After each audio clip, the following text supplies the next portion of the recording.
ठाणे लोकसभा मतदारसंघाच्या निवडणूक प्रचारानिमित्त कोळी बांधवांशी संवाद साधण्यासाठी नवी मुंबई तळोली येथे कोळी महासंघाचे राष्ट्रीय अध्यक्ष व आमदार रमेशदादा पाटील व कोळी महासंघाचे युवा प्रदेश अध्यक्ष ॲडव्होकेट चेतन पाटील यांच्या माध्यमातून कोळी महासंघ व नवी मुंबई कोळी समाजाच्या वतीने कोळी समाज बांधवांचा संवाद मेळावा संपन्न झाला।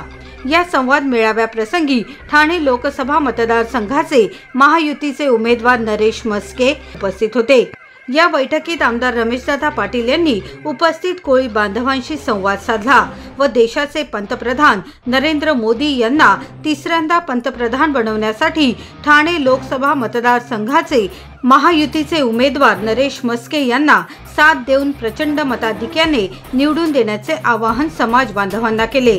तर महायुतीचे उमेदवार नरेश म्हस्के यांनी समस्त कोळी बांधवांना आमदार रमेशदादा पाटील यांच्या माध्यमातून असा शब्द दिला की त्यांच्या ज्या काही मागण्या आणि प्रलंबित प्रश्न असतील ते केंद्र सरकार व राज्य सरकारच्या माध्यमातून सोडविण्यासाठी ते पूर्णपणे कटिबद्ध असतील। आज राज्यात कोळी समाजाची ताकद मोठी आहे, त्यामुळे आमदार रमेशदादा पाटील यांच्या नेतृत्वाखाली कोळी समाज बांधवांनी पंतप्रधान नरेंद्र मोदी यांना तिसऱ्यांदा पंतप्रधान बनवण्याच्या संकल्पपूर्तीसाठी महायुतीचे उमेदवार नरेश म्हस्के यांना पाठिंबा जाहीर करत एकच निर्धार व्यक्त केला, तो म्हणजे कोळी बांधवांच्या प्रगतीसाठी विकासासाठी तिसरी बार मोदी सरकार। या संवाद मेळाव्याप्रसंगी माजी आमदार रवींद्र फाटक, नवी मुंबई शिवसेना जिल्हा प्रमुख विजय चौगुले, मनसे नेते अभिजित पानसे, माजी महापौर सुषमा दंडे, युवा सेना कार्याध्यक्ष पूर्वेश सरनाईक, माजी नगरसेवक तानाजी पाटील, भाजपचे पदाधिकारी, महायुतीचे पदाधिकारी, कार्यकर्ते आणि कोळी समाज बांधव मोठ्या संख्येने उपस्थित होते।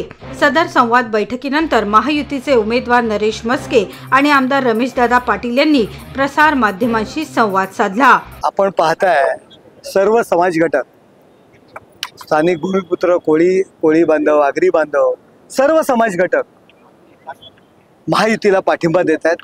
सर्वजण वाट पाहत आहेत नरेंद्र मोदी साहेबांची पंतप्रधानांची हॅट्रिक कधी होणार। माझी ओळख हे माझ्या पाठीमागे असणारे पदाधिकारी आणि कार्यकर्ते। रमेश दादा माझ्यासाठी या ठिकाणी येतात, कार्यकर्त्यांचा मेळावा लावतात की ज्यांनी 2 वेळा त्यांच्यासाठी मेळावा लावला होता ते आज रमेश दादा माझ्यासाठी या ठिकाणी मेळावा लावतात। ही माझी ओळख आहे।